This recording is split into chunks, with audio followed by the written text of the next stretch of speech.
하늘나라, 어디 있든지 우리가 주님의 임재와 주님의 함께 동행하심을 우리가 경험한다라면 그곳이 바로 하나님의 나라가 되는 줄로 믿습니다. 자, 우리 1층 소예배실 화면 한번 보여주시기 바랍니다. 자, 여러분 오늘도 잘 오셨습니다. 사랑하고 축복합니다. 복된 예배 자리 잘 오셨습니다. 예, 감사합니다. 여러분 오늘부터 창세기 족장 시대에 살았던 아브라함, 야곱, 요셉 이 세 명을 중심으로 믿음의 여정 시리즈 말씀을 시작하고자 합니다. 바라기는 이 믿음의 여정 시리즈 말씀을 통해서 저와 여러분들의 신앙과 삶이 더 자라가고 깊어질 수 있는 귀한 시간이 될 수 있게 되기를 간절히 소망합니다. 그래서 하나님은 지금도 하나님의 나라를 이루어갈 그 믿음의 길을 개척하고 그 믿음의 길을 걸어갈 그 하나님의 믿음의 사람들을 찾고 계시는데, 바로 저와 여러분들이 이 시대의 아브라함이요, 야곱이요, 요셉이 되어서 우리가 이 믿음의 길을 내고 축복의 통로가 되며 하나님의 꿈을 이루어 드릴 수 있는 귀한 믿음의 사람들 될 수 있게 되기를 주님의 이름으로 축복합니다. 이런 의미에서 우리 옆에 있는 분들에게 이렇게 한번 인사합시다. 우리 함께 믿음의 길을 걸어갑시다. 우리가 이 믿음의 길을 걸어가는데요, 하나님이 외롭지 않도록 우리에게 그런 귀한 동역자들, 그런 사람들을 주셨다는 거예요. 바로 내 옆에 앞뒤에 앉아있는 그 귀한 동역자들을 우리에게 주셨다는 것이죠. 자, 오늘은 믿음의 시작, 하나님의 부르심, 그 첫 번째 시간 믿음의 길을 떠나다 라는 제목으로 말씀을 나누도록 하겠습니다. 여러분, 우리가 앞으로 이제 하나하나 살펴보겠지만 이 창세기의 족장 시대에 등장하는 아브라함, 물론 이삭도 있지만 아브라함과 야곱과 이 요셉의 특징을 간략하게 살펴보면 이렇게 말씀드릴 수 있을 것 같습니다. 아브라함은 우리가 흔히 뭐라고 부르냐면 믿음의 조상이라고 부릅니다. 그러니까 그 믿음의 길을 처음 개척하며 그 길을 걸어갔던 사람이란 뜻이죠. 그래서 아브라함은 우리가 오늘 살펴보겠지만 그 하나님의 부르심을 받고 그 부르심에 순종하여 그 믿음의 길을 떠났던 사람, 그리고 결국 그가 인생에 여러 가지 우여곡절들이 있었지만 그가 하나님 앞에 순종함으로 그가 결국 아브람에서 아브라함으로, 아브람은 개인의 이름이죠. 존경받는 아버지란 뜻입니다. 하지만 아브라함은 열국의 아비, 모든 사람들의 아버지란 뜻이지요. 하나님께서 이 개인 아브람을 꼭 집어 선택하여 불러내셔서 그로 하여금 아브라함, 모든 민족들이 보고 따라가야 될 믿음의 큰 바위 얼굴, 믿음의 조상으로 이 아브라함을 하나님이 세워 나가십니다. 그래서 우리가 몇 주 동안 이 아브라함에 대해서 함께 살펴볼 텐데요, 지극히 평범하고 어떻게 보면 더 부족하고 연약한 사람이었던 이 아브람을 하나님께서 아브라함으로 빚어가시는 이 믿음의 여정의 길을 우리가 함께 바라볼 수 있게 되기를 원합니다. 자, 그 다음 이 야곱은 어떤 사람인가? 야곱은 집념의 사람이었어요. 욕심이 많았어요. 자기 성공을 위해서 자기가 하고 싶은 일이라면 수단 방법 가리지 않았던 그런 사람이 바로 야곱이었습니다. 하지만 이 야곱은 그 많은 하나님의 믿음의 연단을 받게 됩니다. 그리고 이 연단과 고난을 통하여 하나님이 그를 세우시게 되지요. 그래서 야복강가에서 이 야곱이 거룩한 이스라엘로 변화되어지게 되는 것을 보게 됩니다. 자, 그리고 요셉은 어떤 사람입니까? 요셉은 꿈꾸는 사람이었죠. 하나님께서는 그 요셉을 통하여 먼저 보내십니다. 애굽으로 보내시죠. 비록 노예로 팔려가게 되지만 거기서 이 요셉은 수많은 고난 속에서도 하나님 앞에 진실함으로, 성실함으로 늘 하나님을 향하여 한 걸음 한 걸음 나아갔고, 결국 꿈꾸는 사람이었던 그 요셉을 하나님은 들어 하나님의 위대한 꿈을 이루어가는 하나님의 지도자로 그를 높여 사용하시게 됩니다. 이처럼 아브라함과 야곱과 요셉은 공통점이 있습니다. 각각 하나님의 부르심을 받고 세우심을 받고 보내심을 받아서 믿음의 시작과 연단과 그 성숙의 과정을 통하여 하나님의 나라를 위하여 귀하게 쓰임받았던 그런 하나님의 믿음의 사람들로 그들이 나아가게 됩니다. 바라기는 이 위대한 믿음의 여정 속에서 우리도 이 시대에 부르시는 그 하나님의 믿음의 사람이 되어 이 시대에 아브라함과 야곱과 요셉과 같은 사람이 되어서 우리를 통하여 지금도 일하고 계시는 놀라운 믿음의 역사들을 우리가 경험하며 바라보며 나아갈 수 있는 귀한 은혜가 있게 되기를 간절히 소망합니다. 자, 오늘 말씀에 보면 이제 아브라함이 처음 그 하나님을 만나고 그리고 하나님의 부르심을 받는 그런 장면이 소개되어 있습니다. 오늘 말씀을 통해서 그 아브라함의 두 가지 모습을 우리가 함께 살펴보며 그 은혜를 나누기를 원하는데요. 첫 번째로 아브라함은 하나님이 그를 찾아오시고 부르셨을 때 어떻게 응답하고 반응하고 있는가. 자, 아브라함은 하나님의 부르심에 순종하며 믿음의 길을 떠나게 됩니다. 저를 한번 따라해 주시기 바랍니다. 하나님의 부르심에 순종하며 믿음의 길을 떠났습니다. 자, 오늘 본문 1절 말씀 같이 함께 읽어보도록 하겠습니다. 여호와께서 아브라함에게 이르시되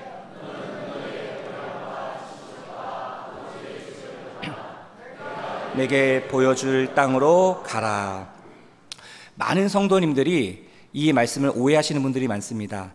여러분, 하나님께서 아브라함을 처음 부르시고 만났던 장면이 이 창세기 12장 1절이 아닙니다.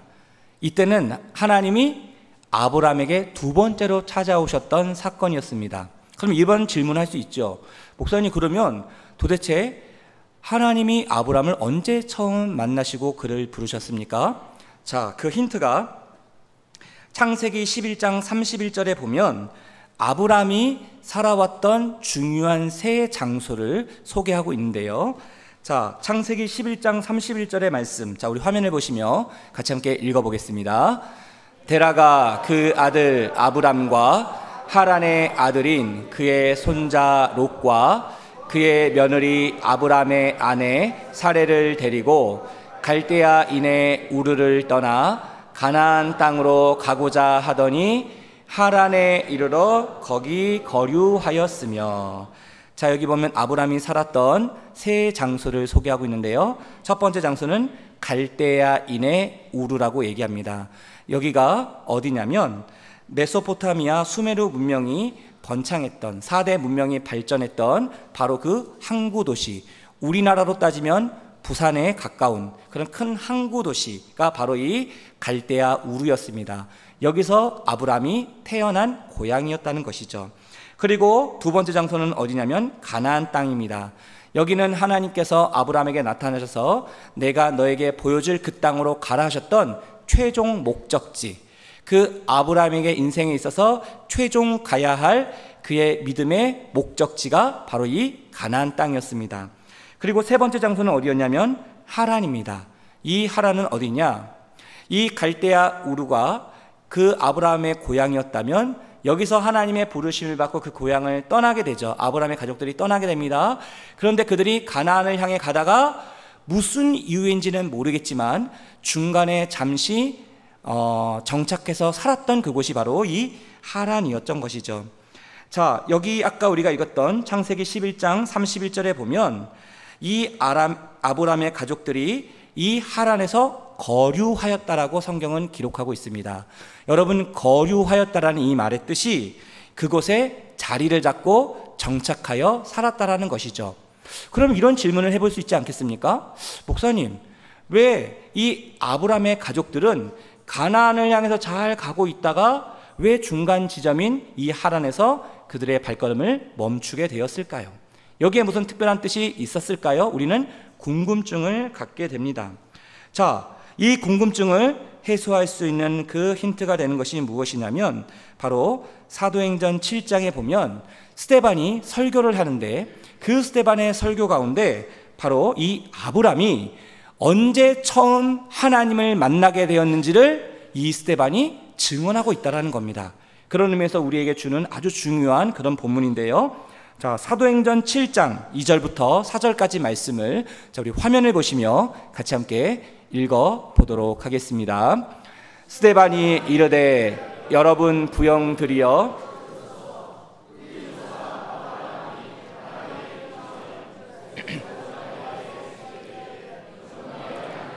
그에게 보여 이르시되 내 고향과 친척을 떠나 내가 내게 보일 땅으로 가라 하시니 아브라함이 갈대아 사람의 땅을 떠나 하란에 거하다가 그의 아버지가 죽음에 하나님이 그를 거기서 너희 지금 사는 땅으로 옮기셨느니라. 아멘. 여기서 지금 스데반이 말하고 있는 이 메소포타미아, 이 지역이 바로 그 아브라함이 태어난 고향 갈대아 우르를 이야기하고 있는 겁니다. 여기서 스데반의 증언에 따르면 이 아브람은 하란에 오기 전 그 갈대아 우르 고향에서 이미 영광의 하나님이 그 아브람에게 나타나셨다라고 증언하고 있습니다. 그래서 그 하나님께서 그 아브람을 부르시는 것이죠. 너의 고향과 친척을 떠나 내가 너에게 보여줄 그 땅으로 가라. 이렇게 하나님이 처음으로 그 아브라함에게 찾아오셔서 그 부르신 사건을 기록하고 있습니다.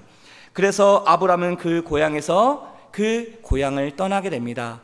익숙했던 곳, 그리고 편안했던 곳, 그리고 모든 것이 편안했던 그 모든 삶의 자리를 떠나 그 하나님이 말씀하시는 그곳을 향하여 나아가게 됩니다.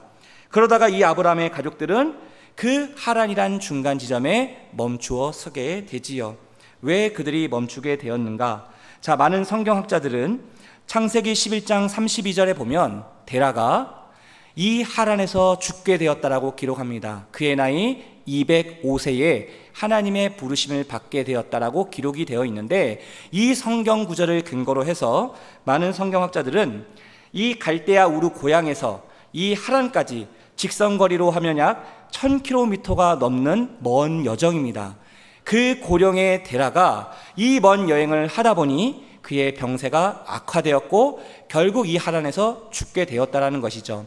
그러면 이 아브라함의 가족들은 어떻게 되겠습니까? 그 아버지가 병세로 악화되니까 가던 길을 멈추고 그 아버지를 치료하고 돌보고 간호를 해야 됐겠지요. 그래서 부득이하게 그들이 그 하란에 멈추게 되었고 그들이 그곳에 정착하여 살게 되었다라는 것이죠. 일리가 있는 주장입니다. 여러분, 여기서 말하는 이 데라는 누구인가? 아브라함의 아버지 이 데라는 누구인가? 자, 여호수아 24장에 보면 이 여호수아가 이스라엘 백성들에게 고별 설교를 하면서 이 아브라함의 아버지 데라가 누구인지를 소개하고 있습니다. 이것도 성경에 데라에 대해서 소개하고 있는 부분이 거의 없는데 아주 데라를 알 수 있는 소중한 그런 본문인데요. 자, 여호수아 24장 2절 하반절에 보면 여호수아가 그 데라를 이렇게 소개하고 있습니다. 여호수아 24장 2절 하반절 말씀을 제가 읽겠습니다. 아브라함의 아버지 나홀의 아버지 데라가 강 저쪽에 거주하여 다른 신들을 섬겼으나. 자, 여러분, 이 데라가 여호와 하나님을 알지 못하고 다른 우상 신들을 섬긴 자라고 이야기를 합니다. 그럼 여기서 우리는 무엇을 유추해 볼 수 있습니까? 그 갈대아 우르에서 여호와 하나님이 처음 이 아브람을 부르실 때 아브람의 신앙이 있었다는 거예요, 없었다는 거예요? 그때만 하더라도 이 아브람은 불신자 가족, 자기 아버지가 누구였어요? 우상을 섬기는 자였다라는 거예요. 여호와 하나님을 알지 못하는 우상을 섬기는 그 집안 가정에 이 아브람이 있었는데, 어느 날 영광의 하나님이, 스데반의 증언에 오면 그 영광의 하나님이 어느 날 갑자기 이 아브람에게 나타나셔서 그를 부르셨다는 거예요. 그리고 그를 통해서 그 하나님의 위대한 믿음의 역사를 이루시기로 하나님이 선택하셨다라는 것이죠. 그런 가정 가운데 이 아브람이 그 가족들과 함께 고향을 떠나 이 하란에 오게 되었고, 그 아버지 데라가 죽게 되어서 그 하란에 머물고 있었던 상황이었다는 겁니다. 그리고 우리가 오늘 읽었던 창세기 12장 1절의 본문이 시작되는 겁니다. 그럼 제가 여러분에게 다시 한번 묻겠습니다. 창세기 12장 1절에서 이 여호와 하나님이 이 아브람에게 나타나서 말씀하셨을 때 지금 이 아브람은 어디에 있습니까? 이 아브람이 지금 있는 곳은 어디죠? 바로 하란입니다. 이 하란에 머물고 있는 이 아브람에게 하나님이 나타나셔서 다시 한번 말씀하시는 거예요. 지금 네가 머물고 있는 그곳을 떠나 내가 너에게 보여줄 그 땅을 향하여 가라 라고 말씀하십니다. 그런데 여기서 하나님이 그 아브람에게 세 가지 축복을 약속하시게 되지요. 그 내용이 무엇입니까? 자, 오늘 본문 2절에서 그 하나님께서 아브라함에게 약속하신 세 가지 축복을 보여주고 있는데요. 자, 우리 본문 2절 말씀 같이 함께 읽어보도록 하겠습니다. 내가 너로 큰 민족을 이루고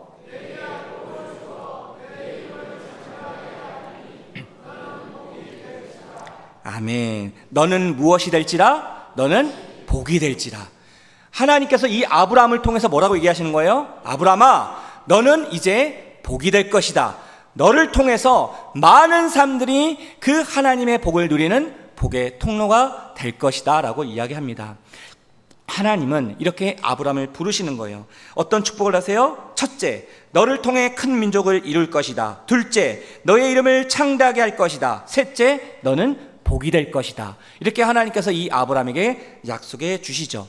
근데 우리말 성경에는 잘 나타나지 않지만 히브리어 원경 성경에 보면, 원문에 보면 이 창세기 12장 2절의 말씀에 내가 라는 1인칭 주어가 3번 계속 반복된다는 것을 알 수 있습니다. 그래서 히브리어 원문 성경에 보면 2절이 이렇게 됩니다. 내가 너로 큰 민족을 이루고 내가 너에게 복을 주어 내가 너의 이름을 창대하게 할 것이다. 여기에 보면 여러분, 이것이 우리에게 주는 영적인 의미가 무엇입니까? 이제부터 앞으로 내가 하겠다는 거예요. 여호와 하나님께서 하시겠다는 거예요. 아브라함에게 약속하신 이 축복을 여호와 하나님이 직접 주도적으로 모든 것을 책임지고 이것을 다 이루시겠다는 겁니다. 이것을 누가 한다고요? 여호와 하나님께서 하신다라는 것이죠. 사랑하는 성도 여러분, 지금도 하나님은 그 하나님이 택하신 믿음의 사람들을 통하여 하나님의 나라를 이루어가고 계시는 줄로 믿습니다. 그 믿음의 길을 개척하고 복의 통로가 되며 하나님의 꿈을 통하여 하나님이 이 모든 것을 이루시겠다라는 거예요. 그 주체가 누구라는 거예요? 우리가 하는 것이 아니라 나를 통해서 누가 하시는 거라고요? 하나님이 하신다라는 거예요. 이것을 지금 하나님께서 아브라함에게 약속하고 계시는 겁니다. 바라기는 우리 모두가 이 하나님의 부르심 앞에 그 믿음으로 순종하며 주님 믿음의 길을 떠나며 나아갈 수 있는 저와 여러분 될 수 있게 되기를 간절히 소망합니다. 이처럼 하나님은 끊임없이 우리를 부르시고 우리를 찾아오셔서 우리가 있는 그곳을 떠나라고 이야기하는 거예요.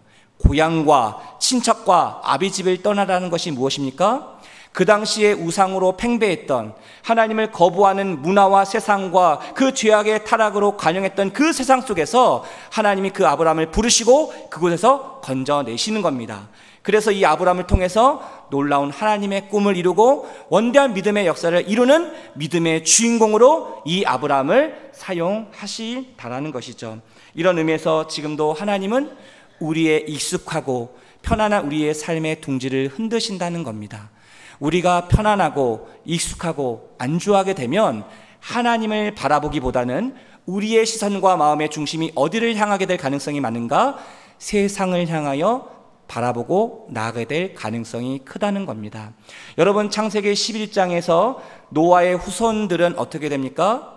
하나님은 생육하여 번성하여 땅에 편만하라, 흩어지라라고 하나님 말씀하셨는데 그들은 그러지 않았어요. 하나님의 말씀을 거역하고 불순종하며 우리의 이름을 드러내기 위하여 흩어짐을 면하자. 그래서 그들이 쌓았던 게 무엇입니까? 바벨탑을 쌓았습니다.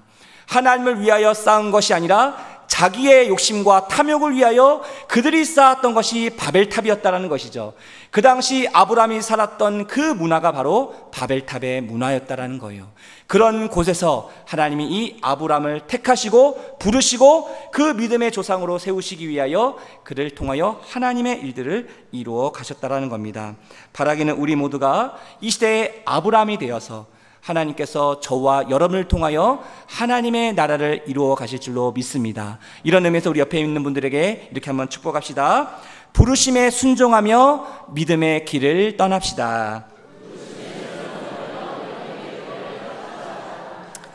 자, 이처럼 하나님의 부르심에 다시 순종했던 아브람, 그 하란에서 이제 가족들과 함께 하나님이 보여주실 그 가나안 땅을 향하여 나아가게 되고 결국 그 가나안 땅에 들어가게 되지요. 그러자 하나님은 이 가나안 땅에서, 특별히 그 세겜 땅에서 다시 아브람을 찾아오시고 그를 만나 주십니다. 그리고 그에게 다시 하나님의 약속의 말씀을 해주시죠. 이처럼 약속의 말씀을 받은 이후에 우리가 오늘 읽었던 본문 말씀에 보면 아브라함이 참 신기하게도 하나님의 약속의 땅에 와서, 가나안에 와서 하나님의 그 약속의 말씀을 들은 이후에 그 아브라함이 가는 곳마다 그가 했던 중요한 삶의 우선순위가 있었다는 거예요. 우리는 이것을 주목해야 되는데, 아브라함이 하나님의 약속을 받고 그 말씀을 받고 그가 가는 곳마다 그가 했던 것이 무엇이었는가? 바로 이것이었습니다. 아브라함은 가는 곳마다 예배 제단을 쌓았다라는 것이죠. 저를 한번 따라해 주시기 바랍니다. 가는 곳마다 예배 제단을 쌓았습니다. 자, 오늘 본문 6절과 7절 말씀인데요, 같이 함께 읽어보도록 하겠습니다. 아브라함이 그 땅을 지나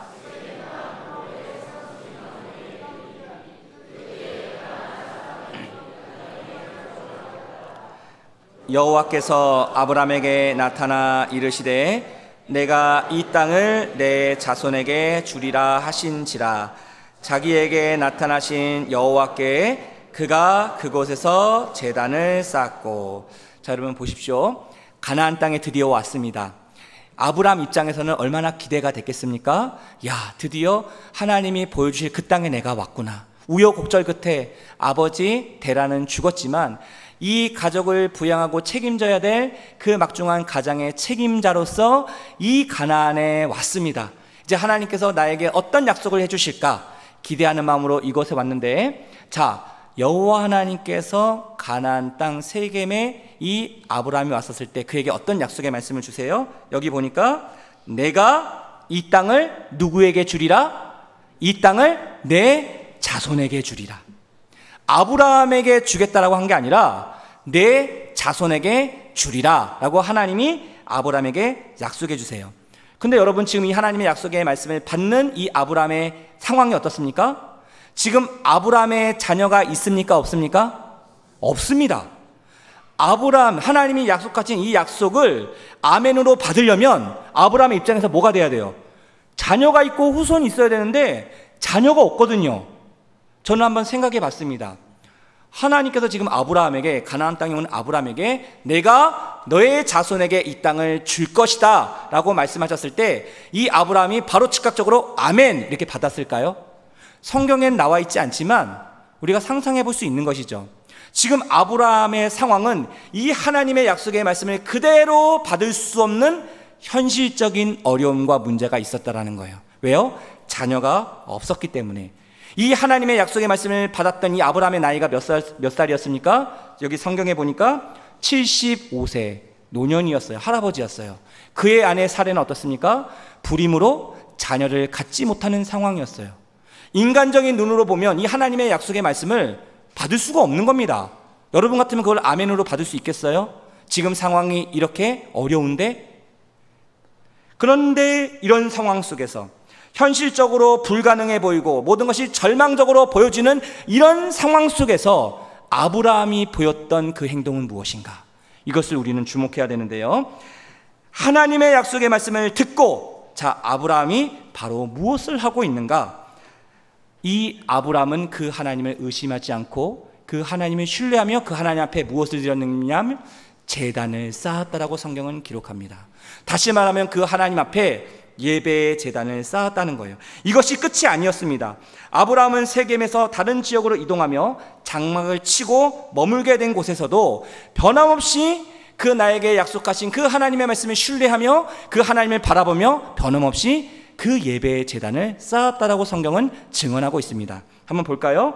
오늘 보면 8절입니다. 우리 8절 말씀, 자, 우리 같이 함께 읽어보도록 하겠습니다. 거기서 베델 동쪽 산으로 옮겨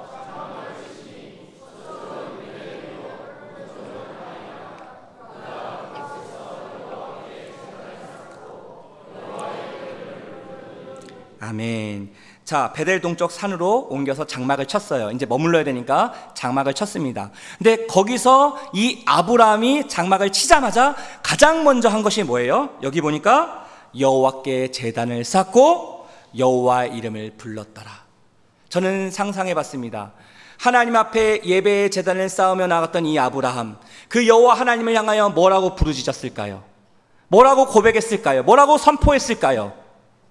분명히 이 아브라함은 이 약속의 땅 가나안으로 인도해 주신 그 하나님 앞에 하나님의 부르심에 순종하여 믿음의 길을 떠났던, 결단하며 순종하며 나아갔던 이 아브라함, 가는 곳곳마다 예배의 제단을 쌓으며 나갔던 이 아브라함, 분명히 그 하나님을 향하여 믿음의 고백을 드렸을 거라고 저는 생각을 합니다.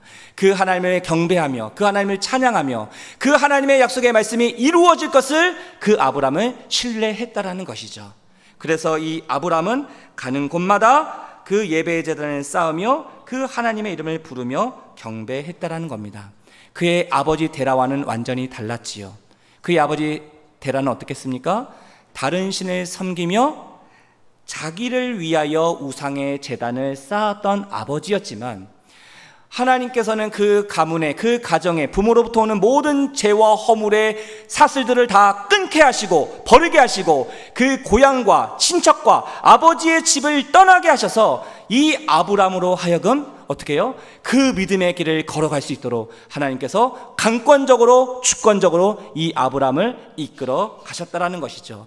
그 하나님을 이 아브라함은 바라보았던 겁니다. 비록 지금 자기의 상황은 어때요? 나이가 많아요. 기력이 없어요. 자녀가 없어요. 내 아내를 봐도 희망이 없습니다. 인간적인 눈으로 보면 절망적인 상황이에요.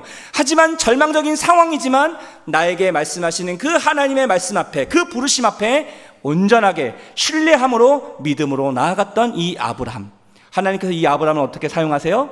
이 아브라함을 들어 놀라운 믿음의 조상으로 이를 우뚝 세워주셨다라는 것이죠. 사랑하는 성도 여러분, 우리의 삶 가운데서도 하나님이 찾아오십니다. 말씀하십니다. 오늘도 이 자리에 하나님은 변함없이 우리에게 찾아오세요. 그리고 우리에게 말씀하십니다. 그 하나님의 말씀 앞에, 그 부르심 앞에 우리가 믿음으로 순종할 수 있게 되기를 간절히 소망합니다. 우리가 오늘 하나님 앞에 예배를 드리죠. 하나님 은혜를 받습니다. 그러면 우리가 또 한 주 동안 세상을 나갑니다. 하나님이 보내시는 삶의 자리로 나아갑니다. 그러면 그곳은 어떤 곳이에요? 바벨탑의 문화가 있는 곳입니다. 하나님을 거부하고 불순종하며 죄와 허물과 관영이 가득한 이 세상 가운데 우리는 또 살아가야 됩니다. 그런 이 바벨탑의 문화와 세상이 가득한 이 땅에서 우리가 믿음의 자녀로 살아가기 위해서 우리가 붙들어야 될 것이 무엇입니까? 바로 하나님의 부르심 앞에, 그 말씀 앞에 우리가 전적으로 순종하며 그 믿음의 길을 떠날 수 있어야 된다는 겁니다. 그 세상의 바벨탑의 문화로부터, 죄의 습관으로부터 우리가 끊고 버리고 하나님이 원하시는 그 믿음의 길로 나아갈 수 있어야 된다는 겁니다. 그리고 우리가 가는 곳곳마다 예배의 제단을 쌓는 거예요. 내가 지금 인간적인 눈으로 봤을 때는 불가능해 보입니다. 어려워 보입니다. 그리고 절망적인 상황일 수 있습니다. 그런 상황임에도 불구하고 변함없이 우리를 사랑하시고 우리를 붙드시고 우리를 통하여 놀라운 하나님의 믿음의 역사를 이루어가시 원하시는 그 하나님을 온전히 바라보는 거예요. 그런 믿음의 길을 걸어가는 거예요. 예배의 제단을 쌓고 하나님의 사랑의 제단을 쌓고 샬롬과 평화의 제단을 쌓고 나를 통해서 우리의 가정이, 우리의 일터가, 우리의 공동체가, 이 나라 이 민족이 하나님의 복을 받고 하나님의 은혜를 누리며 나가는 복의 통로로, 축복의 통로로 저와 여러분들을 사용하기 원하신다라는 것이죠. 바라기는 이 하나님의 거룩한 부르심 앞에 우리 모두가 믿음으로 응답하며 이 믿음의 여정의 길을 떠날 수 있는 저와 여러분 될 수 있게 되기를 간절히 소망합니다. 이런 의미에서 우리 옆에 있는 분들에게 이렇게 한번 축복합시다. 부르심에 순종하며 믿음의 길을 떠납시다. 기도하겠습니다. 하나님 아버지,